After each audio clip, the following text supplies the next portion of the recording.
Hello friends, welcome to our channel. இன்றைக்கி நம்ம இந்த சீரிஸோட பார்ட் 2 தான் பார்க்க போகிறோம். வாங்க வீடியோக்குள்ளே போகலாம். ஸ்டார்டிங்கில் அங்கே நம்ம ஹீரோயின் ரொம்ப சோகமாக இருக்கிறத பார்த்துட்டு, என்ன அவங்க 2 பேரும் ஒன்றா இருக்கிறத பார்த்து உனக்கு ரொம்ப கவலையாக இருக்கான்னு சொல்லிட்டு அவனுக்கு ரொம்ப ஃபீல் ஆகிட்டுருக்கு.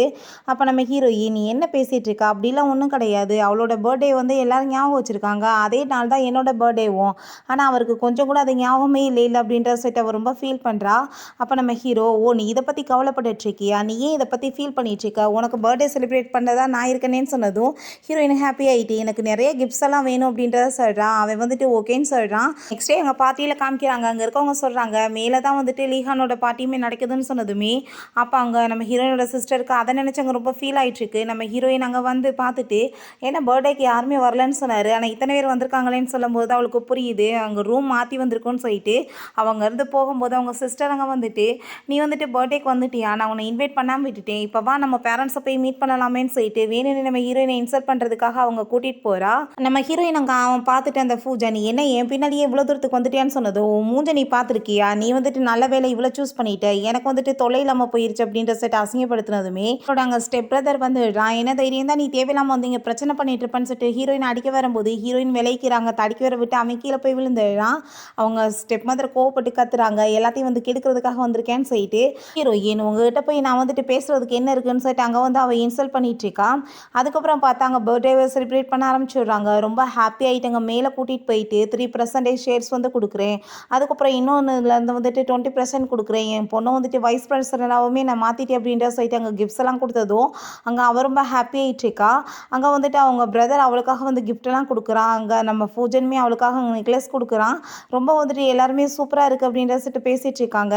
பட் அவள் மனசில் வந்துட்டு ஆனால் இது ரொம்ப சின்ன கிஃப்ட் தான், எனக்கு வந்துட்டு லீகன் மாதிரி ஒரு பர்சன் தான் வேணும்னு சொல்லிட்டு அவன் நினச்சிட்டு இருக்கா. இப்போ அங்கே நம்ம ஹீரோயினை பார்த்து, சிஸ்டர் நீங்கள் வந்துட்டு உங்களோட பர்த்டேன்றதை யாருமே மறந்து போயிட்டாங்க, நீங்களுமே மேலே வாங்க அப்படின்றத சொல்லிட்டு கூப்பிட்டதுமே நம்ம ஹீரோயின் வந்து, என்ன வந்துட்டு நீ பண்ணிட்டுருக்கன்னு எனக்கு என்ன தெரியாதா? என்னை அசிங்கப்படுத்த தான் நான் பண்ணிட்டுருக்கேன்னு சொல்லிட்டு அவள் யோசிச்சுட்டு இருக்கா. அப்போ அவங்க பிரதர், இவளோட பர்த்டேலாம் வந்துட்டு யார் ஞாபகம் வச்சுருப்பாங்க, இவ வந்துட்டு அவ்வளோ தகுதியானவளா அப்படின்ற சொல்லிட்டு இன்சல்ட் பண்ணுறான். அப்போ அவங்க அப்பாவுமே நான் பர்த்டேக்கு அவளுக்கு கிஃப்ட்லாம் வாங்க மறந்துட்டேன்னு சொன்னதும், நீங்கள் ஏன்ப்பா ஃபீல் பண்ணிட்டுருக்கீங்க, இவள் அவ்வளோ தகுதியெலாம் இல்லாதவ, இவளோட பர்த்டே யாருக்குமே ஞாபகம் இருக்காதுன்னு சொல்லிட்டு இன்சல்ட் பண்ணதுமே நம்ம ஹீரோங்க வந்து யார் சொன்னது அவளோட பர்த்டே வந்துட்டு யாருக்கு ஞாபகம் இருக்காதுன்னு சொல்லிட்டு அங்கே வந்து பேசுகிறான். அப்போ உடனே அந்த ஆளுக்கு ரொம்ப நம்ம ஹீரோ பார்த்துட்டு ஹாப்பி ஆகிட்டு என்னோட பொண்ணோட பர்த்டேக்கு வந்ததுக்கு ரொம்பவே தேங்க்யூன்னு சொல்கிறாங்க. அப்போ அவளும் ரொம்ப எக்ஸைட் ஆகுறா. அப்போ பூஜனி, நீ என்ன பண்ணிட்டு இருக்கன்னு சொல்லிட்டு கையை பிடிச்சதும் வேமாங்க கையை உதறா. அப்போ அங்கே இருக்க எல்லாருமே என்னமோ இவளுக்கு இவர் மேலே இப்போ இன்ட்ரெஸ்ட் வந்துருச்சோ என்னமோன்னு சொல்கிறாங்க. ஆமாம், ரொம்ப ரிச்சஸ்ட் பர்சன், ஹேண்ட்ஸமாக இருக்காருன்னு சொல்லும்போது அவனுக்கு அதை கேட்டுட்டு அங்கே ரொம்பவே டென்ஷனாக ஆரம்பிச்சிருது. நம்ம ஹீரோ, நான் ஒன்றும் உங்களோட பர்த்டேக்காக வர கிடையாது, நான் இவளோட பர்த்டேக்காக வந்திருக்கேன் அப்படின்றத சொன்னதுமே உங்களுக்கு அதை கேட்டுட்டு ஷாக் ஆகிட்டுருக்கு. சரி பேபி, நம்ம வந்துட்டு கிளம்பலாமா அப்படின்றத சொல்கிறாங்க. அவங்க போகும்போது பார்த்தா இவன் அந்த ப்ரைவேட் ரூமில் நம்ம ஹீரோ வந்து செடியூஸ் பண்ணுறதுக்காக போனா இல்லையா, அந்த வீடியோ அவங்க போட்டு விட்டதுமே அங்கே இருக்க எல்லாருமே இவ்வளோ சீப்பானவளா இவ அப்படின்றத சொல்லிட்டு அங்கே பேசுகிறாங்க. அப்போ பூஜன், என்ன வந்துட்டு இதெல்லாம் நீ அவன் பின்னாடி சுற்றிட்டு இருக்கியான்னு சொல்லிட்டு அவனுக்கு அங்கே ரொம்ப டென்ஷனாகி போயிடுது. அவள் இதை முதல் ஸ்டாப் பண்ணுங்கன்னு சொல்லிட்டு அங்கே வந்து கத்திட்டு இருக்கா. பூஜன், இதுக்கப்புறம் நீ வந்துட்டு என் மூஞ்சிலே முழிக்காதன்னு சொல்லிட்டு அவன் ரொம்ப கோவமாக போயிடுறான். இவ பார்த்தா அங்கே கத்திட்டு பயங்கரமாக அழுக ஆரம்பிச்சிடுறா. நம்ம ஹீரோயினை கூட்டிகிட்டு வந்துட்டு அங்கே அவன் பார்ட்டி பண்ணிட்டு இருக்கும்போது நம்ம ஹீரோயின், எனக்கு நீ பண்ணதில் எனக்கு ஹாப்பி தான், பட் நான் கிஃப்ட்டெல்லாம் கேட்டேனே, எங்கே கிஃப்ட் அப்படின்றத சொன்னதுமே அங்கே அவன் வர வைக்கிறான். பார்த்தா அங்கே கேக்கு பொக்கே எல்லாமே வர வச்சுருக்கான். நம்ம ஹீரோயினுக்காக வந்துட்டு அங்கே பொக்கேலாம் கொடுத்ததும் அவள் ரொம்பவே ஹாப்பியாக ரொம்பவே தேங்க்யூ அப்படின்றத சொன்னதும், இன்னும் முழுசாவே முடியல அதுக்குள்ளே நீ தேங்க்யூ சொல்லிட்டு இருக்கியா, என் கூட வான்னு சொல்லிட்டு அங்கே ஃபயர் வுட்ஸ்லாம் ஏற்பாடு பண்ணியிருக்கான். அதெல்லாம் பார்த்துட்டு நம்ம ஹீரோயினுக்கு ரொம்பவே ஹாப்பியாக இருது. ஏன்னா ஃபஸ்ட் டைம் அவளை இவ்வளோ வந்துட்டு ஹாப்பியாக வந்துட்டு தன்னோட பர்த்டேவை வந்து அவள் செலிப்ரேஷன் பண்ணிட்டுருக்கா. என்னோட பர்த்டே வந்துட்டு யாருக்குமே இப்போ வரைக்கும் ஞாபகமே இருந்ததில்லை, எனக்கு கிஃப்ட்டு யாருமே கொடுத்ததில்ல, நான் வந்துட்டு நினைப்பேன் என்னோட சில்ட்ரன்ஸ் டே அன்னைக்கு என்னோட பர்த்டே வந்துருந்துச்சுன்னா எல்லாருக்குமே வந்துட்டு ஞாபகம் இருந்திருக்கும், எல்லாருமே வந்து கிஃப்ட்டு கூட கொடுத்துருப்பாங்கள்ல அப்படின்றத சொல்லிட்டு அவள் கவலைப்பட்டதும், எதை பற்றி யோசிச்சுட்ருக்க, நான் வந்துட்டு இருக்கேன்ல உனக்கு அப்படின்றத சொல்கிறான். அவள் ஹாப்பியாக இருக்கிறத பார்த்துட்டு அவனுக்கு அவ்வளோ சந்தோஷமாக இருக்குது. அதுக்கப்புறம் அங்கே நம்ம ஹீரோயின் அங்கே வந்து தூங்கிட்டு காரில் போகும்போது ஹீரோ அசிஸ்டண்ட்டை அங்கே வந்துட்டு இருக்கிற எல்லா பார்க்கையுமே இவளோட பேரில் மாற்றணும் அப்படின்றத சொல்கிறான்.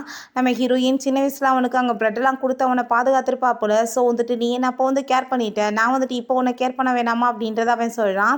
பிறகு இங்கே அவங்க சிஸ்டர் பார்த்தா எனக்கு அசிங்கமாக போச்சுன்னு சொல்லிட்டு அழுததுமே அவங்க பிரதர், நீ ஏன் கவலைப்படுற, நான் வந்துட்டு அதே அசிங்கம் அவளுக்கு நடக்க வைக்கிறேன்னு சொல்லிட்டு அங்கே ஆளெல்லாம் ஏற்பாடு பண்ணி நம்ம ஹீரோயினை வந்துட்டு அசிங்கப்படுத்த சொல்கிறான். நம்ம ஹீரோயின் அந்த சைடில் போயிட்டு இருக்கும்போது அங்கே 2 பர்சன் வந்துட்டு, ஒழுங்கா நீ இப்போ வந்து எங்ககிட்ட நீலம் பண்ணி மன்னிப்பு கேளு, அதை நாங்கள் நீ வீடியோ எடுக்கணும் அப்படின்றத சொன்னதும் நம்ம ஹீரோயின் ஒத்துக்க மாட்டேன்னு சொன்னதுமே அங்கே மிஸ்பிஹேவ் பண்ண ஆரம்பிச்சிடுறாங்க. ஓடுறாங்க.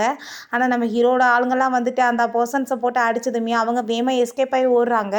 ஆனால் அவங்கள பிடிச்சி அடி வெளுத்து விட்டுறாங்க. ஒழுங்கா உண்மையை சொல்லு, யார் இதை பண்ண சொன்னதுன்னு சொன்னதும் தெரிஞ்சு போயிடுது அவங்க பிரதரோட வேலை தான் சொல்லிட்டு நம்ம ஹீரோயின் கால் பண்ணி, நீ பண்ண சொன்ன பர்சனை நாங்கள் பிடிச்சாச்சு, உனக்கு என்ன நிலைமையாக போகுது பாரு அப்படின்றத சொல்கிறா. அப்போ அந்த ஆளுங்க கிட்ட நீங்கள் போலீஸ்க்கு போய் மாட்ட வேணாம்னு நினச்சிங்கன்னா ஒழுங்காக வந்துட்டு இப்போ யார் உங்களை இதை பண்ண சொல்லி அனுப்பி வச்சானோ நீங்கள் வந்துட்டு அவனுக்கு போய் சரியான பதிலடியை கொடுக்கணும் அப்படின்றத சொல்லிடுறா. அங்கே அதுக்கப்புறம் பார்த்தா அவங்க பிரதர் வந்து ஹாஸ்பிட்டலில் தான் இருக்கான். அடி வெளுத்துட்டாங்க போல். அவங்க ரொம்ப அங்கே கவலைப்பட்டு அழுததுமே அவங்க அப்பாவும் அவங்க பொண்ணுமே வந்துட்டு என்ன இப்படிலாம் நடந்துருச்சுன்னு சொன்னதும் எல்லாத்துக்கும் காரணமே அவள் தான்ப்பா அப்படின்றத சொன்னதும் அங்கே அவங்க ரொம்ப டென்ஷன் ஆகிடுறாங்க. நம்ம ஹீரோயினை பார்த்தா அங்கே அவனோட வீடியோ பார்த்துட்டு ஹாப்பியாகிட்டு சிரிச்சிட்ருக்கா. அப்போ அந்த பர்சன் அங்கே வந்துட்டு என்ன தைரியம் தான் உன்னோட பிரதருக்கு நீ இந்த மாதிரி பண்ணியிருப்ப, நான் கண்டிப்பாக உன்னை சும்மா விட மாட்டேன், ஒழுங்கா நீ அவன்கிட்ட வந்து மன்னிப்பு கேளுன்னு சொன்னதும் அவன் தான் ஃபஸ்ட்டு என்னை அடிக்கிறதுக்கு ஆள் அனுப்புனா, நான் என்ன தப்பு பண்ணேன், நான் ஏன் மன்னிப்பு கேட்கணும்னு அவள் சொல்கிறா. அப்போ உடனே அவள் ட்ராமா பண்ண ஆரம்பிச்சிடுறா. நீ வந்துட்டு நம்ம பிரதரை போட்டு ஆளை ஏற்பாடு பண்ணி அடிச்சிருக்க, இப்போ பாரு நம்ம அப்பாவை எதிர்த்து பேசிகிட்டு இருக்கியா, நீ என்ன பொண்ணுன்னு சொல்லிட்டு அங்கே கேட்டதுமே அங்கே இருக்க எல்லாருமே இன்னும் இவன் மோசமானவளான்னு சொல்லிட்டு நம்ம ஹீரோயினை பற்றி அங்கே பேசுகிறாங்க. நம்ம ஹீரோயினுக்கு அதை பற்றிலாம் கவலை கிடையாது. எனக்கு என்னமோ நீ தான் என்னோட சொந்த அப்பாவானேன்னு சொல்லிட்டு எனக்கு டவுட்டாக இருக்குது, ஏன்னா நீ எப்பயுமே ஒரு அப்பா மாதிரி நடந்ததே கிடையாதுன்னு சொல்லிட்டு அவள் அங்கேருந்து வந்துட்டு நான் கண்டுபிடிச்சாகணும்னு சொல்லிட்டு போகிறா. அப்போ அவங்க பயந்துட்டு அப்பா இவளுக்கு எதுவும் உண்மை தெரிஞ்சிருமா, நீங்கள் தான் அவளோட உண்மையான அப்பா இல்லைன்னு சொல்லிட்டு கேட்டதும் அது எப்பயுமே தெரியாதுன்றதை அந்த ஆள் சொல்கிறாரு. நம்ம ஹீரோயின் அதை பற்றி யோசிச்சுட்டே அங்கே போயிட்டுருக்கும்போது ஏதோ ஒரு கார் வந்து ஹிட் பண்ணிடுது. நம்ம ஹீரோயினுக்கு அடிப்பட்டதுமே அங்கே அதுலேருந்து ஒரு உள்ள தாத்தா வந்துட்டு வேகமாக அந்த பொண்ணை ஹாஸ்பிட்டலுக்கு கூட்டிகிட்டு போங்கன்னு சொல்கிறாரு. அப்போ அங்கே அவர் இந்த பொண்ணை பார்த்தா சின்ன வயசில் என்னோட பொண்ணை பார்த்த மாதிரியே எனக்கு தோணுது அப்படின்றத சொல்லிட்டு இருக்காரு. டாக்டர் இவங்களுக்கு பிளட் தேவைப்படுதுன்னு சொல்லிட்டு அங்கே வந்து அந்த பிளட் குரூப்பை சொன்னதுமே அதே பிளட் குரூப் தான் எனக்கு, நானுமே வந்துட்டு பிளட் கொடுக்குறேன்னு அவர் சொல்கிறாரு. அங்கே நம்ம ஹீரோ வந்து அவர் அங்கே பார்த்துட்டு நீங்கள் தான் என்னோடய ஒய்ஃபை வந்து கிட் பண்ணவங்க, நான் வந்துட்டு உங்கள் கம்பெனி கூட இருக்க கோஆப்ரேஷன்லாம் வந்துட்டு நான் வந்து க்ளோஸ் பண்ணுறேன்னு சொல்லி அவன் கற்றுனதுமே நம்ம ஹீரோயினுக்கு முழிப்பு வந்துடுது. நீ தேவையில்லாமல் இப்படி கோவப்பட்டுட்ருக்காத, தெரியாமல் தான் இந்த ஆக்சிடென்ட் ஆயிடுச்சு, அதுக்கு மேலே தான் அவர் தான் எனக்கு ஹாஸ்பிட்டலில் சேர்த்து எனக்கு பிளட்மே கொடுத்துருக்காருன்னு சொன்னதும் நம்ம ஹீரோ அங்கே சாந்தமாக ஆயிடுறான். அப்போ அங்கே அவர் இந்த பொண்ணை எனக்கு வந்து ரொம்பவே பிடிச்சிருக்கு, எனக்கு வந்துட்டு கிராண்ட் டாட்டரே இல்லை, ஸோ வந்துட்டு நான் இவ்வளோ என்னோட கிராண்ட் டாட்டர் ஆக்கிக்கணும்னு நினைக்கிறேன், நீங்கள் என்ன சொல்கிறீங்கன்னு கேட்டதும் நீங்கள் வந்துட்டு பண்ணுறது எனக்கு பிடிச்சிருக்கு, பட் வந்துட்டு அவளை நீங்கள் ஏதாச்சும் வந்துட்டு பின்னாடி தொல்லை பண்ணீங்கன்னா நான் கண்டிப்பாக சும்மா விட மாட்டேன்னு சொன்னதுமே இல்லை எதுவும் நடக்காது, 3 டேட்ஸில் என்னோட பர்த்டே பார்ட்டி வருது, அன்னைக்கு வச்சு நான் அனௌன்ஸ்மெண்ட் பண்ணிக்கிறேன் அப்படின்ற சொல்லிட்டு அவர் போகிறாரு. ஏன்னா அவரோட பேத்தின்ற மாதிரி அவருக்கு தோணுது, அதனால தான் இந்த ஐடியா பண்ணிட்டுருக்காரு. நம்ம ஹீரோயின் எதுக்காக இதெல்லாம் சொன்னதுமே ஒருவேளை அவன் பக்கத்தில் நான் இல்லாமல் போனேன்னா கூட அந்த ஃபேமிலி வந்துட்டு உன்னை ரொம்பவே நல்லா பார்த்துக்குவாங்க அப்படின்றத சொல்கிறான். அந்த ஹீரோயினோட ஸ்டெப் சிஸ்டர் அந்த பூஜனை எப்படியோ கரெக்ட் பண்ணிடுறா. ஏன்னா வந்துட்டு அவன் கிடைக்காம போயினா இவனுமே போயிடுவானேன்னு சொல்லிட்டு அப்போ என்னோட அப்பா தான் வந்துட்டு அவன்கிட்ட நெருங்கி போக வச்சுட்டாரு, ஆனால் நான் உன்னை ரொம்ப லவ் பண்ணிட்டு இருக்கேன்னு சொன்னதும் நீ வந்து போய் மட்டும் எப்படியா பேசுனேன்னா நான் சும்மா விட மாட்டேன்னு சொன்னதும் இப்போ தான் நான் வந்துட்டு என்னவே உனக்கு கொடுத்துட்டேனே அப்படின்றத அவள் சொல்கிறா. அங்கே சரி ஓகே நீ வந்துட்டு அந்த ஷென் ஃபேமிலியில் வந்துட்டு பர்த்டே பார்ட்டி வருது, அந்த இன்விடேஷன் எங்களுக்கு கிடைக்க வழிவகை பண்ணணும்னு சொன்னதும் அவனுமே ஓகேன்னு சொல்கிறான். அங்கே பர்த்டேவுமே வந்துடுது. நம்ம ஹீரோயின் அங்கே கிஃப்ட்டு கொண்டு வந்து அவருக்கு கொடுத்ததுமே அவங்க ஸ்டெப் மதர் அதை பார்த்துட்டு என்ன கேவலமான கிஃப்ட்டை கொடுத்து குடும்ப பேரை கெடுக்கிறேன்னு சொல்லிட்டு கோவப்படுறாங்க. பட் தாத்தாக்கு அந்த கிஃப்ட் ரொம்பவே பிடிச்சி போயிடுது, ரொம்ப ஹாப்பியாகிட்ருக்காரு. இந்த கிஃப்ட் வந்துட்டு ரொம்பவே எக்ஸ்பென்சிவானது அப்படின்றத சொல்கிறாரு. அப்போ அவள் வந்துட்டு உடனேவோ நீங்கள் நல்லா பாருங்கள் இது வந்துட்டு எக்ஸ்பென்சிவாக இருக்காது, இவள் வந்துட்டு அவ்வளோலாம் ஒத்து கிடையாதுன்னு சொன்னதும் இப்போ நீ என்ன சொல்லிட்டு இருக்க, எனக்கு வயசாயிருச்சு அதுவாசி எதுவும் தெரியாதுன்னு சொல்லிட்டு இருக்கேன்னு சொல்லிட்டு அவளங்க வாயம் கூட சொல்லிடுறாரு. அப்போ அங்கே நம்ம ஹீரோயினோட அப்பாட்ட உங்களுக்கும் இந்த பொண்ணுக்கு ஏதாச்சும் சம்மந்தம் இருக்கான்னு சொல்லிட்டு கேட்டதும் எங்களுக்கு இவளுக்கு எந்த சம்மந்தமே இல்லைன்னு சொன்னதுமே சரி ஓகே அப்படின்னான்னு சொல்லிட்டு நம்ம ஹீரோயினை இதுக்கப்புறம் எனக்கு வந்துட்டு நிறைய கிராண்ட் சன்லாம் இருக்காங்க, கிராண்ட் டாட்டர் தான் இல்லை, நான் இப்போ அனௌன்ஸ்மெண்ட் பண்ணுறேன் இவ தான் என்னோட பேத்தின்னு சொன்னதும் அதை கேட்டுட்டு அவங்க வந்துட்டு ரொம்ப ஷாக் ஆகிட்டு உடனே வந்துட்டு அவங்க அப்பா நல்லா வந்துட்டு ஒரு ஹானர் கொடுத்துட்டீங்க என்னோட பொண்ணுக்கு, இப்போ வந்து நீயுமே உன்னோட சிஸ்டர் கூட சேர்ந்து ஹாப்பியாக இருக்கலாம், இவர் உனக்குமே தாத்தான்னு சொல்லிட்டு அவங்க சிஸ்டரை பார்த்து சொன்னதும் அப்போ அங்கே தாத்தா ரொம்ப டென்ஷனாக போயிடுறாரு. நீங்கள் இப்போ தான் சொன்னீங்க இவளுக்கும் உங்கள் குடும்பத்துக்கு எந்த சம்மந்தம் இல்லைன்னு சொல்லிட்டு, அதுக்கு மேலே கண்டவங்களெல்லாம் கூப்பிட்டு என்னோட பேத்தியை என்னால் ஆக்க முடியாது, உங்கள் குடும்பத்துக்கு எங்களுக்கு எந்த ஒரு சவகாசமே கிடையாது, எல்லாருமே வெளியே போங்கன்னு சொல்லிட்டு அசிங்கப்படுத்திடுறாரு. நெக்ஸ்ட் சீனில் நம்ம ஹீரோயின் கிளம்பி போயிட்டுருக்கும்போது அந்த ஃபுஜன் போயிட்டு ப்ளீஸ் நீ வந்துட்டு என்னை மன்னிச்சிரு, நான் உன்னை உண்மையிலேயே ரொம்ப லவ் பண்ணிகிட்ருக்கேன், நான் அவளை வந்து சூஸ் பண்ணது என்னோட தப்பு தான், நீ வந்துட்டு எனக்கு ஒரு சான்ஸ் கொடுன்னு சொன்னதும் நான் வந்துட்டு மேரேஜ் ஆன பொண்ணு தேவையில்லாமல் நீ என்கிட்ட இப்படி பேசாதன்னு சொன்னதுமே அந்த ஓல்ட் மேனை மேரேஜ் பண்ணி நீ என்ன பண்ண போகிற, எனக்கு நீ ஒரு சான்ஸ் கொடு அப்படின்றத சட்ட அங்கே கேட்டுட்ருக்கான். பட் ஹீரோயினுக்கு அங்கே ரொம்ப டென்ஷனாகி போயிடுது, தேவையில்லாமல் நீ இப்படி பேசிகிட்ருக்காத, நீ இப்போ காசுக்காக தான் என் பின்னாடி வரன்றது எனக்கு நல்லாவே தெரியுதுன்னு சொல்லிட்டு அங்கே ரொம்ப கோவப்படுறா. அப்போ அங்கே நம்ம ஹீரோவோட கார் அங்கே வந்துட்டு ஹிட் பண்ணுற மாதிரி வந்ததும் அவன் ரொம்ப பயந்து போயிடுறான். நம்ம ஹீரோ கூட சேர்ந்து அங்கே கிளம்புனதுமே என்ன வந்துட்டு நீ எனக்கு கால் பண்ணேன்னு சொன்னதும் இவன் தொல்லை தாங்க முடியல, தப்பிக்கிறதுக்காக தான் சொன்னதும் அப்போ உனக்கு வேறு சாய்ஸே இல்லையான்னு சொல்லிட்டு அங்கே வந்துட்டு அவன் கிஸ் பண்ண போகும்போது நம்ம ஹீரோயின் தாத்தா வந்துட்டு நாளைக்கு என்னை வந்து அங்கே கம்பெனியில் ஜாயின் பண்ண சொல்லியிருக்காரு அப்படின்றத சொன்னதும் அவர் ரொம்பவே நல்ல மனுஷன், அவர் உன்னை நல்லா பார்த்துக்குவார், ஸோ நீயுமே வந்துட்டு உன்னோட பொறுப்பு என்னமோ நல்லபடியாக வந்துட்டு நடக்கணும்னு நான் கேட்டு அப்படின்றத சொல்கிறான். சரி நம்ம ஹீரோயின் ஆஃபீஸ்க்கு போனதும் அங்கே ஷென்னு ஒரு பர்சன் இருக்கார். நம்ம ஹீரோயினை வந்துட்டு உங்களுக்கு தேவையான எல்லாத்தையுமே நான் ஹெல்ப் பண்ணி கொடுப்பேன்னு சொல்லிட்டு அங்கே ப்ராஜெக்டை வந்து காமிச்சதுமே நம்ம ஹீரோயின் அந்த ப்ராஜெக்டை பார்த்ததுமே அவளுக்கு வந்துட்டு பழைய விஷயங்கள்லாம் ஞாபகம் வருது. ஏன்னா அவங்க சிஸ்டர் தான் அந்த லேடியோட அசிஸ்டண்ட்டாக ஒர்க் பண்ணுறாங்க போல். அவன் வந்துட்டு மாட்டி விட்டுருக்கான் அந்த பொண்ணை. ஸோ அந்த பொண்ணு டிப்ரெஷனில் சூசைட்மே பண்ணியிருக்காங்க. ஸோ இப்போ இதெல்லாமே நான் நடக்க விடக்கூடாதுன்னு சொல்லிட்டு அந்த பொண்ணை வந்து நான் மீட் பண்ணணும்னு சொல்லிட்டு கூப்பிட்டதுமே அப்போ அங்கே வந்துட்டு ஜீன்னு சொல்லிட்டு அந்த பொண்ணுமே அங்கே வராங்க. ஹீரோயின் ஜீட்டை நீங்கள் வந்துட்டு நல்ல ப்ராஜெக்ட் பண்ணிட்டுருக்கீங்க, பட் இதில் சில ப்ராப்ளம்ஸே இருக்குது, உங்கள் அசிஸ்டன்ட் மேலே நீங்கள் முழு நம்பிக்கை வைக்கக்கூடாது, அவங்க ஏதாச்சும் வந்துட்டு உங்கள்கிட்ட கொடுக்குறாங்கன்னா அதை நீங்கள் படித்து பார்க்காம வந்துட்டு எதிரே சைன்மே பண்ணக்கூடாது, தேவையில்லாமல் இல்லை நீங்கள் பிரச்சனையில் மாட்டிக்கிருவீங்கன்னு சொன்னதும் அந்த பொண்ணுமே அதே மாதிரி நான் பண்ணுறேன்னு சொல்லிடுறாங்க. பிறகு பார்த்தா அந்த பொண்ணுக்கு வந்துட்டு எந்த ப்ராப்ளமே இல்லாமல் அவங்க ரொம்ப சக்ஸஸ் ஆகிடுது. ஸோ இவங்களுக்கு வந்துட்டு ரொம்ப லாஸ் ஆக ஆரம்பிச்சிருச்சு போல். உடனே அவங்க பிரதர்கிட்ட போய் அவங்க வந்துட்டு கவலைப்பட்டு அழுதுச்சேக்கா, அவன் வந்துட்டு எல்லாத்தையுமே கெடுத்து விட்டுட்டா, அந்த லேடியுமே தப்பிச்சிட்டாங்க, நம்ம இப்போ என்ன பண்ணுறதுன்னு சொல்லிட்டு அப்போ அவன் நீ ஏன் கவலைப்பட்டுட்ருக்க, எனக்கு இன்னுமே சில ஐடியாஸ் இருக்குன்னு சொல்கிறான். பிறகு நம்ம ஹீரோயின் அங்கே நியூஸை பார்த்தா ரொம்ப வந்துட்டு ஷாக் ஆகிடுறாங்க. அந்த பொண்ணு வந்துட்டு ஃப்ராட் வேலை பண்ணியிருக்காங்க, அவங்க வந்துட்டு ஃப்ராடாக தான் மற்றவங்களோடதை எடுத்து போட்டிருக்காங்கன்னு சொல்லிட்டு அந்த பொண்ணு மேலே பழிய போட்டு அந்த பொண்ணு ரொம்ப டிப்ரெஷனில் இருக்காங்கன்னு சொல்லிட்டு போட்டதுமே ஹீரோயின் நம்ம வந்துட்டு சூசைட் பண்ண மாதிரி அந்த பொண்ணு பண்ணிக்கிறக்கூடாதுன்னு சொல்லிட்டு மீட் பண்ணுறதுக்காக போகிறா. நீ வந்துட்டு எதுவும் தப்பு பண்ணலைன்றது எனக்கு நல்லாவே தெரியும், நீ எதை பற்றியும் கவலைப்படாத, நான் வந்துட்டு உனக்கு ஹெல்ப் பண்ணுறேன் அப்படின்றத சொல்லிட்டு பேசினதுமே அவள் ரொம்ப வந்துட்டு ஃபீல் பண்ண ஆரம்பிச்சுடுறான். என் மேலே நம்பிக்கை வச்ச ஒரே பர்சன் நீங்கள் தான் சொல்லிட்டு நம்ம ஹீரோயின் கொடுத்து வாக்குப்படி அவள் தான் ஃப்ராடுன்றதை நிரூபித்து இந்த பொண்ணையுமே வந்துட்டு அங்கே வந்து அதுலேருந்து வெளியே கொண்டு வந்துடுறா. அவங்க 2 பேருமே சேர்ந்து அங்கே ரொம்ப ஹாப்பியாக அங்கே பார்ட்டி பண்ணிட்டுருக்காங்க. நம்ம ஹீரோ அதெல்லாமே பார்த்துட்டு என்னை விட்டுட்டு நீ மட்டும் எப்படி இவ்வளோ ஹாப்பியாக இருக்கலாம் அப்படின்றத சொல்லிட்டு யோசிக்கிறான். அதுக்கப்புறம் நம்ம ஹீரோயின் அங்கே வாஷ்ரூம் போகும்போது நான் வந்துட்டு உனக்கு இவ்வளோ ஹெல்ப் பண்ணியிருக்கேன், பட் என்னை விட்டுட்டு நீ அவங்க கூட சேர்ந்துட்டு ரொம்ப ஹாப்பியாக இருப்பியா அப்படின்றத சொல்லிட்டு நம்ம ஹீரோயினை பிடிச்சி அவங்க கிஸ் பண்ணதுமே அப்போ அந்த பொண்ணு அங்கே வந்து பார்த்துட்டு யார் இது அப்படின்ற சொல்லிட்டு கேட்டதும் இது என்னோட ஹஸ்பண்ட் அப்படின்ற சொல்கிறா. நம்ம ஹீரோக்கு செம்ம டென்ஷனாக இருக்குது, இப்படி வந்துட்டு எல்லாத்தையுமே கெடுத்து விட்டுட்டாங்களேன்னு சொல்லிட்டு சரி ஓகே இங்கே என்ன பண்ணிகிட்ருக்க, ஹஸ்பண்டோட வீட்டுக்கு போயிட்டு நல்லா என்ஜாய் பண்ணு அப்படின்ற சொன்னதுமே நம்ம ஹீரோயினுமே அங்கேருந்து கிளம்பிடுறாங்க. நம்ம ஹீரோ காருக்கு போனதுமே என்ன பேசாமல் இருக்க, கண்டினியூ இங்கே பண்ணலாமான்னு சொல்லிட்டு அங்கே கிஸ் பண்ண ஸ்டார்ட் பண்ணிடுறான். பிறகு அவங்க சிஸ்டர் இப்போ நம்ம என்ன பண்ணுறது எல்லாமே வந்து ஃப்ளாப் ஆயிடுச்சுன்னு சொல்லிட்டு கற்றுனதும் அவன் ரொம்ப கோவப்பட ஆரம்பிச்சிடுறான்.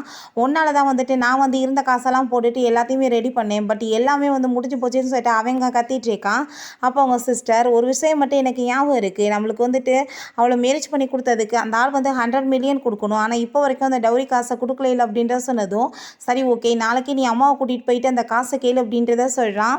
ஹீரோயின்ட்ட அங்கே பட்லர் வந்து இப்படி அவங்க வீட்டிலேருந்து வந்திருக்காங்க டவுரி கேட்டுன்னு சொன்னதும் நம்ம ஹீரோயின் என்கிட்ட ஒரு நல்ல ஐடியா இருக்குன்னு சொல்லிட்டு அங்கே அவரை வந்துட்டு ஹஸ்பண்டாக நடிக்க சொல்லிட்டு அங்கே வீல் சேரில் வச்சு கூட்டிகிட்டு போகிறாங்க.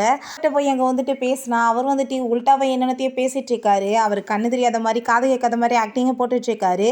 அப்போங்க நம்ம ஹீரோயின்ட்ட நீ வந்துட்டு இந்த குடும்பத்தோட பொண்ணு தானே, நீ வந்து இப்போ எங்களுக்கு 100 மில்லியன் கொடு அப்படின்ற சொன்னதும் நம்ம ஹீரோயின் நான் வந்து காசு கொடுக்கணுமா, நீங்கள் தான் கொடுக்கணும், இப்படிப்பட்ட ஆளை எனக்கு வந்து மேரேஜ் பண்ணி வச்சதுக்குன்னு சொல்லிட்டு அவங்கள இதுக்கப்புறம் வீட்டுக்குள்ளே விடாதீங்கன்னு சொல்லிட்டு வெளியுமே துரத்தி விட்றாங்க.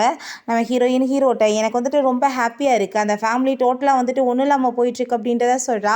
அவங்க அப்படியே இருக்க மாட்டாங்க, வேறு ஏதாச்சும் ஐடியா பண்ணுவாங்க, அதை நான் ஸ்டாப் பண்ணணும் அப்படின்றத சொல்லிட்டுருக்கா. பிறகு அவங்க பிரதரை பார்த்து அங்கே ரொம்ப ஃபீல் பண்ணிகிட்ருக்கான். அப்போ வந்துட்டு அங்கே ஒரு ஐடியா கொடுக்குறாங்க, யாரும் வந்துட்டு ஷேர் மார்க்கெட்டில் இன்வெஸ்ட்மெண்ட் பண்ண வச்சு அவங்களுக்கு வந்துட்டு நிறைய ஐடியா கொடுத்து முன்னுக்கு கொண்டு வராங்களாம் பாஸ் அப்படின்ற சொன்னதுமே அவனுமே அந்த ஐடியா கேட்டுட்டு அந்த பர்சனை மீட் பண்ணுறதுக்காக போகிறாங்க. அப்போ பார்த்தா அங்கே உள்ளேருந்து சில ஆளுங்கள்லாம் வந்துட்டு இவரோட பேச்சை கேட்டு நான் அதில் இன்வெஸ்ட்மெண்ட் பண்ணேன், எனக்கு வந்துட்டு 3 மடங்கு லாபம் கிடச்சிருக்குன்னு சொல்லிட்டு போனதும் அவனுமே ஹாப்பியாகிட்டு அங்கே உள்ளே போயிட்டு ஃபஸ்ட்டு கொஞ்சம் காசை இன்வெஸ்ட்மெண்ட் பண்ணுவோன்னு சொல்லிட்டு அங்கே பார்க்குறான். அப்போ அங்கே நம்ம ஹீரோயின் தான் உட்காந்துட்ருக்கா பையன் மாதிரி வேஷம் போட்டுட்டு, நான் வந்துட்டு கரெக்டாக உங்களுக்கு பண்ணி கொடுத்துறேன்னு சொன்னதும் நீ கரெக்டாக கொடுக்கலைன்னா நான் உன்னை சும்மா விட மாட்டேன்னு சொல்கிறான். பிறகு அங்கே வந்துட்டு பார்த்தா அந்த 1 மடங்காக போட்டது 3 மடங்காக கிடச்சிருச்சுன்னு சொல்லிட்டு அசிஸ்டன்ட் சொன்னதும் அவனுக்கு ஹாப்பியாகிட்டு உடனே நம்ம ஹீரோயின்ட்ட கால் பண்ணி நான் எல்லா காசையுமே வந்துட்டு அதில் இன்வெஸ்ட்மெண்ட் பண்ணுறேன், எல்லாத்தையுமே எனக்கு வந்து நிறைய நீ வந்துட்டு வந்துட்டு ஆக்கி கொடுன்னு சொன்னதுமே நம்ம ஹீரோயினுமே அங்கே வந்துட்டு இதுக்காக தான் நான் காத்துட்டு இருந்தா, நான் பண்ணிடுறேன்னு சொல்கிறா. அப்போ அங்கே பார்த்தா எல்லாமே வந்துட்டு லாஸ் ஆகி போயிடுது. அவங்க அப்பா பார்த்தா அவனை போட்டு கோவப்பட்டு அடிக்கிறாரு. இருக்கிற பிரச்சனை பத்தாதுன்னு உன் தொல்லை வேறயா, எதுக்காக இருந்த மிச்ச காசையுமே இந்த மாதிரி பண்ணிட்டேன்னு சொல்லிட்டு கோவப்படுறாரு. அப்போ அவன் நான் உனக்காக தானே இதெல்லாம் பண்ணேன், என்ன பேசாமல் இருக்கு, அப்பாட்ட சொல்லுன்னு சொன்னதும் நீ பண்ணுறதுக்கு முன்னாடி அப்பாட்ட சொன்னியா இல்லை ஏன்ட்ட சொன்னியா அப்படின்ற சொல்லிட்டு அவர் ரொம்ப கோவப்பட்டதும் பேசாமல் அவன் அங்கேருந்து போயிடுறான். பிறகு அவங்க அப்பாட்ட அப்பா அந்த லேண்ட் தான் இருக்குல்ல, நம்ம அதை வந்து வச்சு எல்லாத்தையுமே சரி பண்ணிடலான்னு சொல்லும்போது அங்கே வந்துடுறாங்க பாஸ், அதை எல்லாத்தையுமே ஸ்டாப் பண்ணிட்டாங்க, அது லீகலான இடம் கிடையாதான்னு சொன்னதும் அவருக்கு அதை கேட்டுட்டு ஷாக் ஆகிட்டுருக்கு. நம்ம ஹீரோயின் அன்னைக்கு நிறைய காசு போட்டு வாங்க வச்சால அந்த இடம் தான். அவங்க ஷேர் ஹோல்டர்ஸ் எல்லாருமே வந்துட்டு உன்னை நம்பி தானே காசு போட்டோம், மரியாதை எங்களோட ஷேர்ஸ் எல்லாமே ரிட்டர்ன் கொடுன்னு சொல்லிட்டு அங்கே ரொம்ப வந்துட்டு பிரச்சனையாக ஆரம்பிச்சிருது. பிறகு அவள் ஃபூஜனை போய் மீட் பண்ணிவிட்டு ப்ளீஸ் நீ வந்துட்டு எப்படியாச்சும் என்னை மேரேஜ் பண்ணிக்கோ, நீ வந்துட்டு எனக்கு ஹெல்ப் பண்ணுன்னு சொல்லிட்டாங்க. கேட்டதுமே உன்னை போய் யாராச்சும் வந்துட்டு ஹெல்ப் பண்ணுவாங்களா, உங்களால் தான் வந்துட்டு எனக்கு இப்போ லாஸ் ஆகி போயிருக்கு, உங்கள் அப்பா பேச்சை கேட்டு தான் அதில் நான் காசு போட்டேன்னு சொல்லிட்டு அவன் ரொம்ப டென்ஷன் ஆகிட்டு இருக்கான்.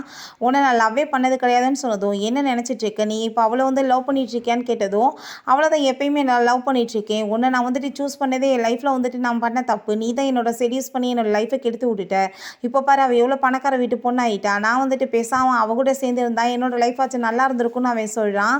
அப்போ அங்கே அவன் வந்துட்டு ரொம்ப டென்ஷன் ஆகிட்டு நீ என்ன நினச்சிட்டு இருக்க, என்னை மேரேஜ் பண்ணாமல் நீ போயிடுவேன்னு சொல்லிட்டு அவள் ரொம்ப கோவப்படுறா. பிறகு நெக்ஸ்ட் டே பார்த்தா அந்த பூஜை நம்ம ஹீரோயினுக்கு பொக்கேலாம் எடுத்துகிட்டு அவளை மீட் பண்ணுறதுக்காக போயிட்டு வந்து உண்மையிலே ஒன்று மட்டும்தான் லவ் பண்ணிகிட்ருக்கேன், அவன் மேலே எனக்கு லவ்லாம் கிடையாது, அவள் தான் என் பின்னாடி சுத்தனான்னு சொல்லிட்டு பேசுகிறது தான். அதை கேட்டுட்டு ஹீரோயின் நீ எவ்வளோ நல்ல மனுஷன் எனக்கு நல்லாவே தெரியுது, இந்த பாரு ஓ வீடியோன்னு சொல்லிட்டு காமிக்கிறா. பார்த்தா அவங்க 2 பேரும் ஒன்றா இருந்த வீடியோவை வந்துட்டு அவள் வந்து வெளியேற்றி விட்டா போல். ஸோ அது வைரல் ஆகிருது. அதை பார்த்துட்டு இதெல்லாம் ஃபேக்குன்னு சொல்லிட்டு அவன் ரொம்ப டென்ஷன் ஆகிட்டு இருக்கான். நம்ம ஹீரோயின் நான் கண்டுக்காம அங்கேருந்து போயிடுறான். இவன் வேகமாக வந்துட்டு அவளை போட்டு பயங்கரமாக அடிச்சுட்டு என்ன தைரியம் தான் நீ இப்படி வேலை பண்ணுவேன், என்ன நினச்சிட்டு இருக்க, நான் வந்துட்டு உன்னை மேரேஜ் பண்ணிக்கிறவேன்னு நினைக்கிறியா, அது கனவுல கூட நடக்காதுன்னு சொல்லிட்டு அங்கே கத்திட்டு இருக்கான். அப்போ அவங்க அம்மா கால் பண்ணுறாங்க. அம்மா நீங்கள் என்ன சொன்னாலும் சரி நான் அவளை மேரேஜ் பண்ண மாட்டேன்னு சொன்னதும் நான் வந்துட்டு உன்ட்ட சொன்னேன்னா அவளை மேரேஜ் பண்ணிக்க சொல்லி எனக்கு அவளை சுத்தமாக பிடிக்காது, நீ வந்துட்டு கொஞ்ச நாளைக்கு வந்துட்டு இது எல்லாத்தையும் ஸ்டாப் பண்ணணும்ல, ஸோ வந்து ஒரு என்கேஜ்மெண்ட் பண்ணிக்கோ, அதுக்கப்புறம் கொஞ்ச நாள் கழிச்சு இந்த விஷயம் எல்லாமே மறைஞ்சு போன பிறகு நம்ம வந்துட்டு அதை வந்து என்கேஜ்மெண்ட்டையுமே கேன்சல் பண்ணிடலான்னு சொல்கிறாங்க. அதை கேட்டுட்டு அவனுமே ஓகேன்னு சொல்கிறான். ஓகே ஃப்ரெண்ட்ஸ், இதோட இந்த எபிசோடு முடிஞ்சிருச்சு. இந்த வீடியோ உங்களுக்கு பிடிச்சா கண்டிப்பாக லைக் பண்ணுங்கள், ஷேர் பண்ணுங்கள், கமெண்ட் பண்ணுங்கள் அண்ட் ப்ளீஸ் சப்ஸ்கிரைப் பண்ணுங்கள். Bye guys.